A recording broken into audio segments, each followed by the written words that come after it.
आचार्य जी, जैसे कि 2026 को लेकर बहुत पहले से बहुत से ज्योतिषचार्यों ने भविष्यवाणियाँ की थी। उन सब का एक ही मूल सार है, यानी कि हमारे दर्शकों का भी, कि हर कोई ये चाहता है कि 2026 हमारे लिए कैसा रहेगा, यानी कि हमारा भविष्य कैसा रहेगा। और 2026 को लेकर भी दो तरह के आजकल आ गए हैं कि एक हमारा जो आधुनिक कैलेंडर है उसमें 1 जनवरी से होती है कि नव वर्ष की। एक हमारा जो सनातन पंचांग है उसमें जैसे कि हमारा अभी 19 मार्च को नववर्ष लगा है चैत्र नवरात्रि से। तो मैं पहले तो दोनों के अनुसार जानना चाहूँगा इन दोनों में अंतर क्या है, और जो राजा कहा जाता है 1 साल का वो, और फिर एक और आती है कि किन राशि वालों का 2026 तक जाते जाते उन्होंने अब तक जो भी संघर्ष किया है उसका पूर्ण फल मिलेगा, यानी कि उनकी कहते हैं बल्ले बल्ले कहो वाह वाही होगी। और किन लोगों को थोड़ा सा सावधानी रखने की जरूरत है, क्योंकि कहते हैं ना हर जगह दो परिणाम होते हैं, एक अच्छा या बुरा। तो हमें मतलब वो भी जानना जरूरी है कि किन लोगों को थोड़ा संभल के जरूरत है इस साल तक। तो बहुत अच्छा सवाल आपने हाँ। पूछा है। देखिए, सबसे ज़रूरी ये है कि हम स्टार्टिंग से ही जो हमारे हिंदू कैलेंडर जो प्रारंभ होता है, हम उसी को मान के चलते हैं। लेकिन अभी कुछ सालों से मैं ये देख रहा हूँ, हालांकि पहले अगर लोग करते होंगे तो शायद करते होंगे, लेकिन कुछ सालों से ही मैंने देखा है कि लोग जो हैं वो वर्ष का भी टोटल करने लग गए। आजकल बहुत पॉडकास्ट ऐसे आ रहे हैं, लोग दिखा रहे हैं। मेरा ये मानना है कि हमें फोकस करना चाहिए जो हमारा हिंदू कैलेंडर प्रारंभ होता है। इस बार जो हमारे चैत्र नवरात्रि से जो हमारा प्रारंभ हुआ, ये समय जो है 19 मार्च से बृहस्पति यानी गुरुदेव का समय प्रारंभ हुआ, यानी इस साल के जो राजा हुए वो गुरुदेव हुए। लेकिन जो अगर हम 2026 को टोटल करते हैं तो अंक के अनुसार सूर्य को भी लोग कंसीडर कर रहे हैं कि सूर्य राजा हैं। मैं कहता हूं कि सबसे पहले तो हमें सोचना चाहिए कि जो हमारा हिंदू कैलेंडर है हमें उसको फोकस करना चाहिए, यानी बृहस्पति देव सर्वप्रथम है, यानी इस साल के जो राजा हैं। जो हमारे जो राजा होते हैं उसका प्रभाव सबसे अधिक होता है पूरी दुनिया पे। हालांकि मैं तो अपने भारतवर्ष को लेके ही चल रहा हूँ। यानी कि इस दौरान हमें दोनों में से जो कंसीडर करना चाहिए वो करना चाहिए बृहस्पति को। यानी हमें 2026 के 19 मार्च से बृहस्पति इस साल के राजा हैं, यानी बृहस्पति का अस्त होना, उदय होना, बृहस्पति का अच्छा होना या बुरा होना, अब ये पूरी दुनिया, हमारे पूरी दुनिया के ऊपर और हमारे भारत के ऊपर इसका असर होने वाला है। तो सर्वप्रथम मेरा आपको ये कहने का अभिप्राय है कि आप बृहस्पति को पहले समझें, यानी इस साल का जो हमारा हिंदू कैलेंडर है उसको समझना सबसे ज़्यादा अनिवार्य है, यानी उसको आप कंसीडर करेंगे। और जो हम टोटल अंक करते हैं, अगर आप थोड़ा और बारीकी से समझना चाहते हो कि इन चीज़ों का असर होता है या नहीं होता, 2020 में हमने देखा जिस प्रकार कोरोना काल आया, राहु का टाइम था वो, जिस प्रकार अहमदाबाद के अंदर जब आपने देखा कि वो एरोप्लेन क्रैश हुआ था एयर इंडिया का, तब भी लगभग सारे ग्रह ही राहु के प्रभाव में थे, राहु के प्रभाव के अंदर चल रहे थे। यानी कहीं ना कहीं जो ये कॉम्बिनेशन है ये तंग करता ही है थोड़ा बहुत। तो यानी कि हम अगर सेकंड ऑप्शन देखना चाहे तो हम देख सकते हैं, लेकिन जो अगर मैं कहता हूँ शॉर्टी से आपको चीज़ समझनी है तो वो है हमारा हिंदू पंचांग। क्योंकि मैं इसमें थोड़ा हमारे दर्शकों को बताऊं, आपकी बात से सहमत होना इसलिए भी जरूरी है कि आपने तो पहले भी कहा था कि जैसे लोगों ने भविष्यवाणियां की थी मार्च तक की, आपने कहा था नहीं, जैसे ही हमारा नववर्ष मार्च में लगेगा 19 मार्च से, उसके बाद ग्रह बदलेंगे। और क्योंकि जैसा कि आधुनिक कैलेंडर की हम बात करें उसमें एक तिथि बदल, हालांकि जो कर रहे हैं वो भी अपनी जगह सही कर रहे हैं, उनका अपना अनुवाद, लेकिन एक स्टिक जो है एक तिथि तो बदल रही है, उसमें कोई ग्रह नक्षत्र बदलाव नहीं होता आधुनिक में। लेकिन जैसे ही हमारा 19 मार्च या हर साल जब भी हमारे चैत्र नवरात्र से नवरात्र, उसमें ग्रहों का परिवर्तन होता है और ग्रह परिवर्तन होते थे, ये सब बदलाव होते हैं। और आगे की भी जैसे भविष्यवाणी है, कोई भी मतलब किसी भी मतलब वर्ल्ड के मतलब हम कहते हैं बुद्धिजीवी हैं या ज्योतिष आचार्य हैं, वो ग्रहों के अनुसार ही आज से हजारों साल आगे की भी भविष्यवाणियां कर देते हैं। ऋषि मुनि ग्रहों के आधार पर की तिथि के साथ अनुसार शायद उतना कोई अंदाजा आकलन लगाए कोई में हमने कहीं शायद ही कोई हो, मतलब हम नहीं कह सकते। मैंने भी नहीं सुना, क्योंकि ये अभी कुछ समय से ही प्रचलन में आया है। हाँ। आप देखोगे कि लोग, ये बात सच है कि एक ऐसा अंक जरूर होता है जो हमारे पूरे जीवन में हमारे काम आता है, मैं इसको डिनाई नहीं करता हूँ। हाँ। ये सच है, लेकिन इसको पंचांग से जोड़ना या हमारे जो देश काल से जोड़ना थोड़ा सा कॉन्फ्लिक्ट मुझे लगता है। ये चीज़ें कहीं ना कहीं डिस्टर्ब करती हैं, लेकिन काम तो करती हैं। सर, ये काम तो करती हैं ये चीज़ें। यानी अगर मैं ये नहीं कह रहा कि सूर्य का वर्ष नहीं है, मैं कह रहा हूँ सूर्य का वर्ष नहीं कह सकते इसको, आप ये कह सकते हो ये बृहस्पति का वर्ष है, लेकिन इसमें सूर्य भी कारक है। क्योंकि अंक ज्योतिष की भी एक बड़ी भूमिका होती हाँ है जी। कि भी कुछ चीज़ों को गणना करने के, जब हमारे पास सटीक आकलन ना हो तो अंक ज्योतिष ही काम हाँ। करती है बहुत ज़्यादा। लेकिन हम अपने मूल विषय पे आना चाहते हैं कि तो ये इस वो साल रस। के जो हाँ। राजा हैं, हम्म। हम सूर्य देव को नहीं कहते, इस साल के राजा बृहस्पति हैं। लेकिन सूर्य को मैं डिनाय नहीं करता हूं, क्योंकि अंक शास्त्र भी काम करता है। मैं इसलिए कहना चाहता हूं, एक अंक ऐसा जरूर होता है जो आपके इर्द गिर्द पूरा साल रहता है। आप नोट करिए, आप कहीं पे जाते हो, आपको टोकन में क्या नंबर मिलता है, आपकी गाड़ी का नंबर, आपके मकान का नंबर, ये चीज़ें भी रिप्रेजेंट करती हैं चीज़ें कहीं ना कहीं। वो एक अंक है जो आपके लिए शुभ भी है, वो एक अंक है जो आपके लिए अशुभ भी है। लेकिन ये सेकंड ऑप्शन है हमारे लिए। फर्स्ट ऑप्शन क्या है? चैत्र नवरात्र, यानी हमारे जो हिंदू वर्ष का जो कैलेंडर है जब वो प्रारंभ होता है, आप उसको कंसीडर करेंगे। इस बार बृहस्पति हैं, तो इस साल के राजा यानी 2026 के राजा हुए बृहस्पति। सेकंड ऑप्शन में आप देख सकते हो कि हमें अगर सूर्य की पोजीशन खराब हो रही है इस दौरान, तो वो देश और दुनिया पे क्या असर डालेगी। हालांकि सूर्य इस समय जो है वो मंदाक दोष के अंदर है, शनि के साथ गोचर कर रहे हैं इस टाइम पे। तो कहीं ना कहीं किसी मुखिया या कहीं ना कहीं कोई बहुत नेम फेम वाले व्यक्ति के लिए परेशानियों का समय ये है, ये बहुत ज़्यादा। जैसे मैंने यूएस के लिए बारे में आपको बताया, यूएस के अंदर बहुत ज़्यादा प्रदर्शन होने वाले हैं आने वाले कल के अंदर, और ट्रंप साहब को चीज़ें जो है कहीं ना कहीं छोड़नी ही पड़ेंगी, या उनके साथ कोई मिस हैपनिंग हो जाए, या कहीं ना कहीं किसी देश के अंदर किसी सत्ता का परिवर्तन, किसी राजा के अंदर बदलाव आना, ऐसी चीज़ें जो हैं अभी इसी वर्ष में हमें देखने को मिलेंगी। अब जैसे कि मूल है, अब हम जाना, जैसे मैंने 2026 के अंत तक बात की, जो कि किन राशि वालों को मतलब एक विशेष जानना चाहते हैं, क्योंकि हमारे दर्शकों का विशेष इंतजार है। बहुत लोगों की भविष्यवाणी आपके श्रीमुख से जानना चाहते हैं कि किन राशि वालों का भविष्य अच्छा जाएगा 2026 के अंत तक, और किन को सावधान रहने की जरूरत है। देखिए, मैं तो ये चाहता हूँ कि 12 की 12 राशियाँ हम्म। सब सही रहें, स्वस्थ रहें, उनको भगवान अच्छी इनकम दे, अपनी लाइफ अच्छी चले, उनके बच्चे अच्छे रहें, उनके माता पिता अच्छे रहें। लेकिन ग्रहों का गोचर है, इनका असर रहता है, कहीं ना कहीं इनका प्रभाव भी देखने को मिलेगा। यानी ग्रहों का गोचर आपकी कुंडली के 12 भावों में कहाँ गोचर कर रहा है। जैसे कि मैंने बोला कि इस समय पे सूर्य मंदाक दोष लगा रहे हैं, यानी सूर्य शनि साथ में विराजमान है इस समय। वहीं पे मंगल भी विराजमान है शनि के साथ, सूर्य के साथ, यानी सूर्य और मंगल का विस्फोटक योग। वहीं पे बुध भी विराजमान है। बुध क्या है? बुध व्यापार है। 4 ग्रहों का कॉम्बिनेशन, और बीच में अभी चंद्रमा इनको गोचर करेंगे फिर से कुछ समय बाद, यानी 4 से 5 ग्रहों का कॉम्बिनेशन एक भाव में बनना, ये सामान्य घटना नहीं है। इसका असर पूरी दुनिया पे तो रहेगा, लेकिन इंडिविजुअली आपकी राशि पे भी पड़ता है। मैं फिर से कहता हूँ कि 12 राशियों के लिए मैं अच्छा ही चाहता हूँ, लेकिन फिर भी कुछ ऐसी राशियाँ हैं जो एक स्टेप आगे, उनके लिए बेनिफिशियल हाउसेज में ये ग्रहों का गोचर बन सकता है। जैसे फॉर एग्जाम्पल हम बात करें वृषभ के लिए, तो वृषभ राशि वालों के लिए कॉम्बिनेशन क्या करेगा? नई प्रॉपर्टीज आप ले सकते हो, कहीं नया निवेश आप कर सकते हो, कोई वाहन आप ले सकते हो। कहीं ना कहीं ये जो समय है सामान्य से बेहतर समय बनता हुआ आ रहा है। फाइनेंशियली चीज़ें काफ़ी हद तक आपकी स्ट्रांग होने वाली हैं। करियर के बारे में अगर मैं बात करता हूँ, तो करियर में भी अब तक आपको जो रुकावटें थी वो अब दूर होने वाली हैं। कोई नई आइडियाज़, कोई नया प्रमोशन, कोई ना कोई चीज़ें जो अब तक रुकी हुई थी, अब वो सही ट्रैक पे चलनी शुरू हो जाएंगी, और इसके बहुत अच्छे बेनिफिट्स आपको मिलने लगेंगे। आपके पास धन अच्छा रहेगा, स्वास्थ्य भी आपका अच्छा रहेगा।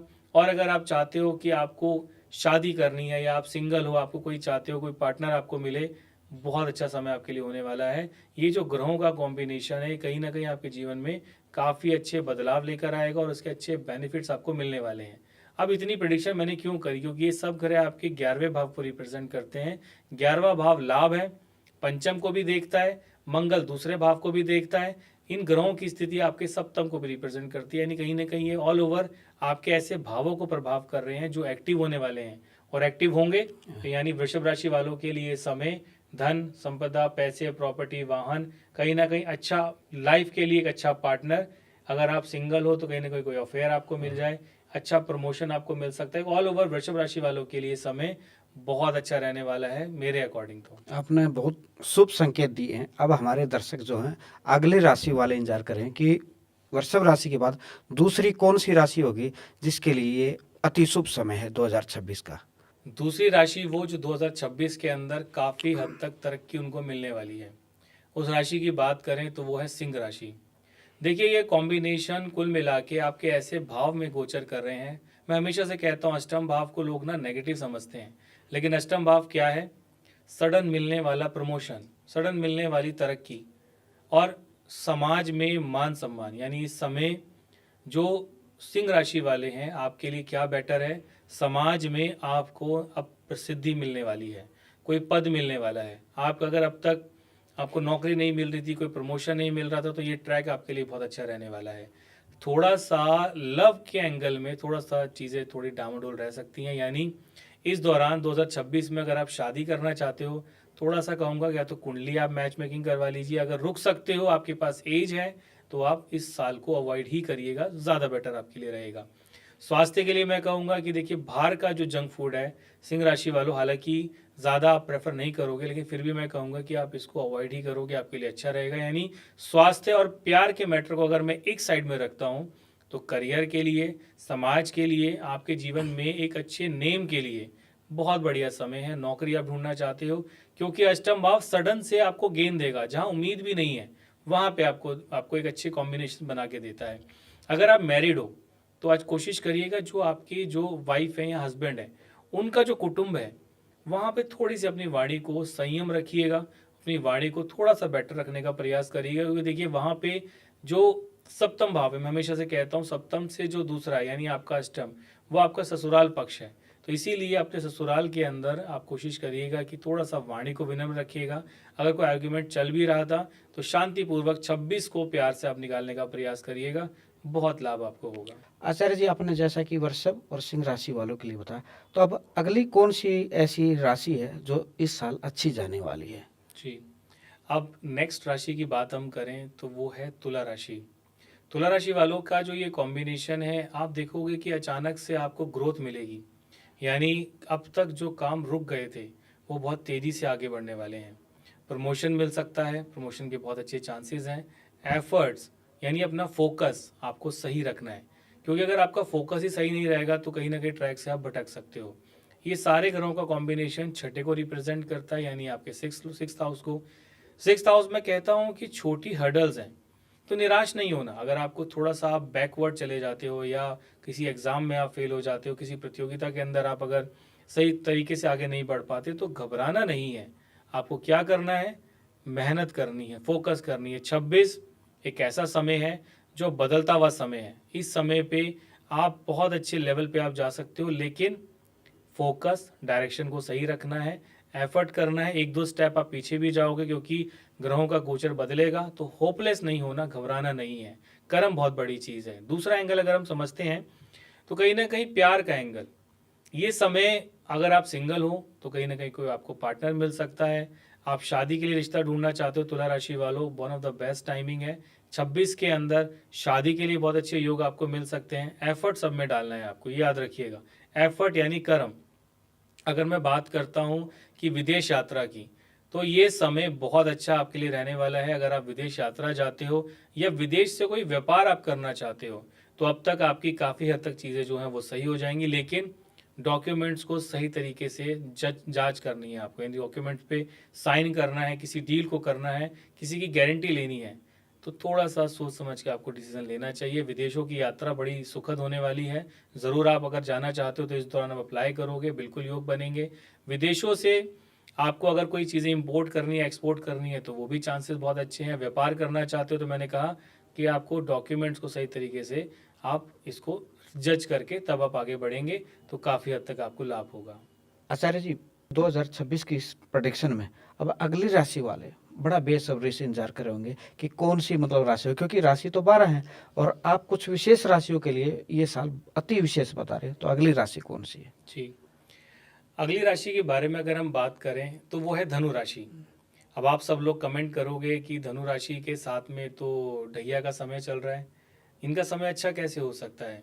और इनकी कुंडली के अंदर सभी ग्रहों का चतुर्थ भाव में आना, इनका तो घर का माहौल ही खराब चल रहा होगा, स्टमक इश्यूज चल रहे होंगे, परेशानियां चल रही होंगी। मैं हमेशा से कहता हूँ एक सिक्के के दो पहलू होते हैं। आप सिक्के को देखेंगे, सिक्के को पलट के देखिए, दो उसके पहलू होते हैं, या तो पॉजिटिव या नेगेटिव। अब तक जो समय था धनु राशि वालों के लिए वो था बहुत ज़्यादा नेगेटिव, बहुत ज़्यादा उनके लिए परेशानियों का समय जो है चल रहा था। और अभी भी मैं कहता हूँ कि ये समय चल रहा है 26 में, लेकिन किसी चीज़ की जो कमी होती है कई बार वो उसे बहुत आगे ले जाती है। जैसे आप देखते हो कई बार लोग आ, कुछ भी नहीं होता उनके पास, वो लाइफ में बहुत तरक्की कर जाते हैं, बहुत राइज कर जाते हैं। एफर्ट, इतने सारे ग्रहों का सुख भाव में आना ये सुनिश्चित करता है कि इतने सारे ग्रहों का आपके दशम को देखना। ज्योतिष बहुत अलग है, सब ज्योतिष करते हैं, लेकिन मेरा कॉन्सेप्ट आप समझें कि इतने सारे ग्रहों का आपके चतुर्थ में आना। अब कोई ग्रह अगर चतुर्थ में आएगा तो ऑब्वियस है वो कुंडली के दशम भाव को देखेगा, ये सुनिश्चित है। दशम भाव है कर्म, एफर्ट, यानी ये आपको काम के क्षेत्र के अंदर बहुत अच्छे ऑप्शंस देने वाला है। करियर के अंदर बहुत तेजी से धनु राशि वालों, ऐसा इसलिए है क्योंकि शनि के साथ में मंगल, बुध और सूर्य विराजमान है। शनि अकेला था, ढैया का समय था, थोड़ा चीजें ठीक भी थी, लेकिन ग्रोथ नहीं हो पाई थी। अब जैसे ही सूर्य के साथ शनि की युति हुई, सूर्य बना तो रहे हैं यहाँ पे मंदाक दोष, लेकिन सूर्य क्या है, कभी भी आप देखिएगा कि आप जब बाहर निकल के आप देखो, आप आंखें बंद करके भी सूरज को नहीं देख सकते, सूरज का प्रकाश। यानी शनि के जो ढैया का इफेक्ट कह लीजिए, या शनि ने जो सुख खत्म कर रखा था, अब ये बहुत अच्छा ऑप्शन आपके पास है कि शनि यहाँ पे अकेले नहीं है, यहाँ पे सूर्य की वजह से शनि के प्रभाव भी कम हुए हैं। तो नई अपॉर्चुनिटीज, नई करियर के अंदर ग्रोथ, बहुत अच्छे ग्रोथ मिलने वाले हैं आपको। कार्य क्षेत्र के अंदर बहुत अच्छी अचीवमेंट्स आपको मिलने वाली है, उस चीज़ का आपको ध्यान रखें। ये मैं मानता हूँ कि घर के माहौल में थोड़ी सी वाइब्रेशंस आपको देखने को मिलेगी, तो कोशिश करिएगा कि अपनी वाणी पर संयम रखें। जितना वाणी पे आप संयम रखेंगे उतना आपके लिए अच्छा रहेगा। घर के माहौल को अच्छा करने का, यानी घर के वातावरण को अच्छा करने का प्रयास आप करोगे तो आपके लिए अच्छा रहेगा। बाहर के खाने से आपको बचना है, क्योंकि स्टमक रिलेटेड इश्यूज जो है वो कंटिन्यू चल रहे हैं और आगे भी आपको तंग कर सकते हैं। धनु राशि के साथ में एक दिक्कत क्या आती है कि आपके चतुर्थ भाव में कर्क राशि आती है। धनु राशि की बात अगर मैं करता हूं तो ये जो कर्क राशि का कॉम्बिनेशन है कहीं ना कहीं दिलाता है कि बहुत निरंतर स्वास्थ्य खराब रहता है। धनु राशि के साथ में आप देखिएगा कि आजीवन में ऐसे चांसेस जरूर लगते हैं कि इनको बहुत क्रिटिकल बीमार हो जाना, क्रिटिकल इश्यू होना, हॉस्पिटलाइज हो जाना, एक या दो बार ऐसे जिंदगी में मौके आते जरूर हैं। तो अपने आप को कोशिश आप ये करें कि बाहर का खाना आपको अवॉइड करना चाहिए, योगा व्यायाम इस पे आपको एफर्ट डालना चाहिए, तो ये आपके लिए स्वास्थ्य के लिए अच्छा है। और आपके जो इष्ट देव हैं उनको आप, उनका सिमरण करें, उनको आप याद रखें, और आपके कुल के धरोहर के जो देवी देवता हैं उनको आप मान सम्मान दें, उनको आप रिस्पेक्ट करें। ऑटोमेटिकली आपके हेल्थ इश्यूज बेटर होंगे, तो काम में प्रोग्रेस आपकी बढ़नी शुरू हो जाएगी। करियर के लिए आज से ठीक है, ये समय बहुत अच्छा रहने वाला है आपके लिए। तो मेरा केवल यही कहना है कि धनु राशि वालों, ये समय बहुत अच्छा है, इस 26 के समय को आप बहुत बेहतर कर सकते हो। एफर्ट, फोकस पे ध्यान रखें, आपके स्वास्थ्य थोड़ा गड़बड़ रहेगा, वाणी पर संयम रखिएगा, और करियर के नए ग्रोथ आपको मिलने वाले हैं। कोशिश ये करिएगा कि प्रॉपर्टी में इस समय थोड़ा सा बच के निवेश करिएगा, या प्रॉपर्टी लेना चाहते हो तो 26 को थोड़ा सा अवॉइड करने का प्रयास करिएगा। आचार्य, धनु राशि वाले अभी तक जो ढैया से मतलब परेशान थे, निराश थे, आपने एक उनके अंदर एक नई ऊर्जा भर दी है, यानी 2026 के मतलब अंतिम क्षण तक उनको अच्छे मतलब संकेत देखने को मिलेंगे। अब जैसे कि आपने कहा था कि इस साल की 5 राशियां जो अति शुभ रहने वाला है 2026, अब वो 5वीं राशि कौन सी है, मतलब ये हम आपसे जानना चाहेंगे। देखिए, अगर मैं बात करता हूँ कि जैसा भी आपने प्रश्न किया कि मैंने ऊर्जा आप लोगों को दी, देखिए मैं कहता हूँ कि इस जीवन के अंदर कुंडली और जो राशियाँ होती हैं, एक समय का अंतराल होता है। एफर्ट डालना बहुत ज़रूरी है, चीज़ों को हमें मेहनत करनी बहुत ज़्यादा ज़रूरी है। कर्म पहले है, उसके बाद मैं कहता हूँ डेस्टिनी या नसीब बात की बात है। तो मेहनत आपको करनी है 12 की 12 राशियों को, मेहनत करिए, एफर्ट डालिए। अगर आप निराश भी हो जाते तो घबराइए नहीं, फिर कदम आगे बढ़ाइए, कोई ऐसी घबराने वाली बात नहीं है। 5वीं राशि की बात अगर मैं करता हूँ तो वो है हमारी मीन राशि। मीन राशि के बारे में, हालांकि ये बृहस्पति की दूसरी राशि है, धनु भी पीड़ित है और मीन भी पीड़ित है, लेकिन वैसे मैंने बताया कि एक सिक्के के दो पहलू होते हैं, इसको नेगेटिव नहीं पॉजिटिव समझें। जितना पॉजिटिव रहोगे उतना अच्छा रहेगा। अध्यात्म के क्षेत्र में आपका मन लगेगा, आर्थिक रूप से आपको काफ़ी लाभ इस समय होने वाला है, यानी रुकावटें जो चल रही थी वो धीरे धीरे दूर होने वाली हैं। करियर यानी शिक्षा के क्षेत्र में अगर मैं बोलूं तो वहाँ पे भी काफ़ी अच्छे बेनिफिट्स, अगर आप अध्यापक हैं, शिक्षक हैं, या उस फील्ड से आप कनेक्टेड करते हो, या फिर आप एजुकेशन क्षेत्र के अंदर हो, विशेष लाभ आपको होने वाला है।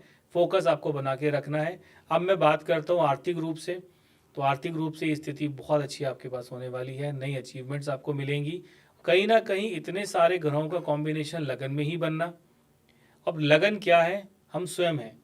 अब लगन में ही इतने सारे ग्रहों का आना, फिर शनि वहीं विराजमान हो जाए, व्यक्ति थोड़ा स्लो हो ही जाता है, परेशान हो ही जाता है। लेकिन इसके साथ में क्या है कि इतने सारे ग्रह उसको ऊर्जा भी देते हैं। अगर हम दूसरे पहलू को समझें, दो एंगल हैं, अगर हम नेगेटिव समझोगे तो लाइफ में नेगेटिव ही रहोगे, पॉजिटिव के हिसाब से चलोगे तो प्रोग्रेस कर सकते हो।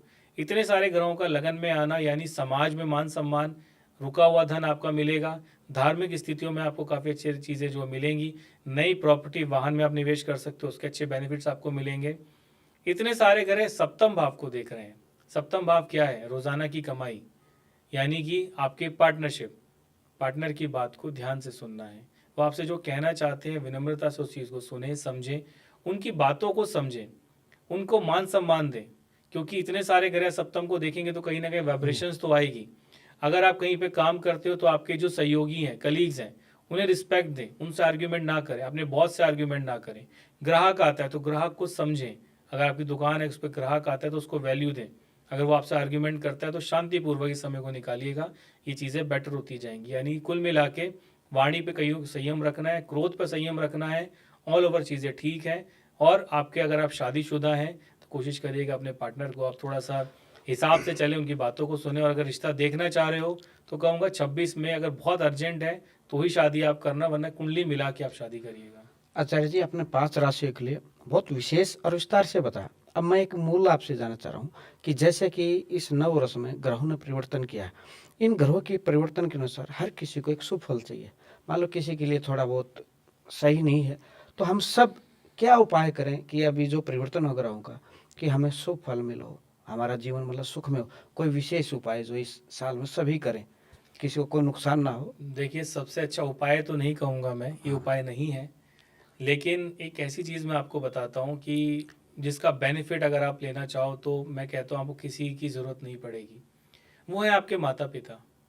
माता पिता हो गए, आपके दादा दादी हो गए। आजकल की जनरेशन के पास समय नहीं है, वो बहुत व्यस्त हैं।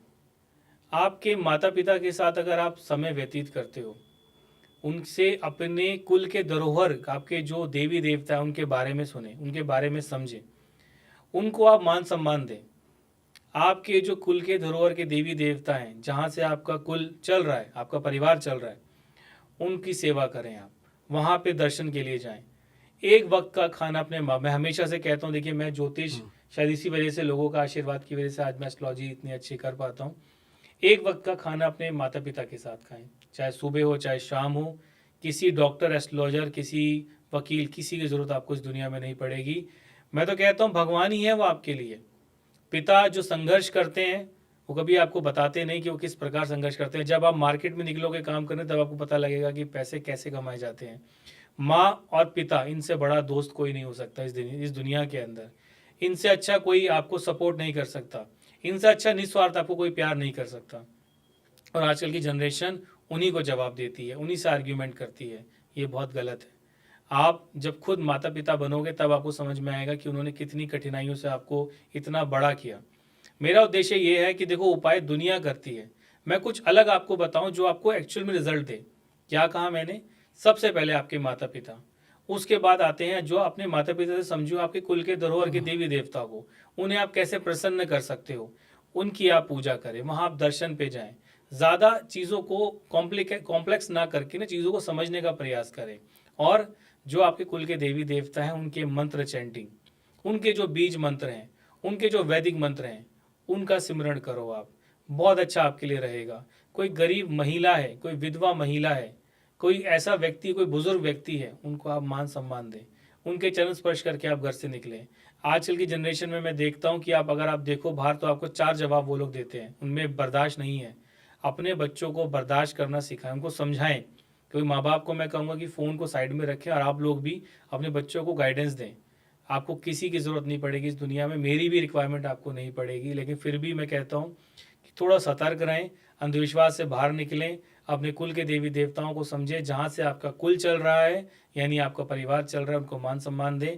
और सबसे अच्छा तरीका है, अगर आप करना चाहते हो, इमरती आती है, इमरती लेकर आप ही जाके कौओं को खिलाएं, बहुत बेनिफिट इसके आपको मिलेंगे। गाय आती है, गाय को आप क्या करोगे, आलू आते हैं, आलू को हल्दी का लेप लगा के गाय को आप खिलाएं, आपको बहुत बहुत अच्छा आपके लिए रिजल्ट देने वाला है, बहुत अच्छे रिजल्ट आपको उसके मिलेंगे।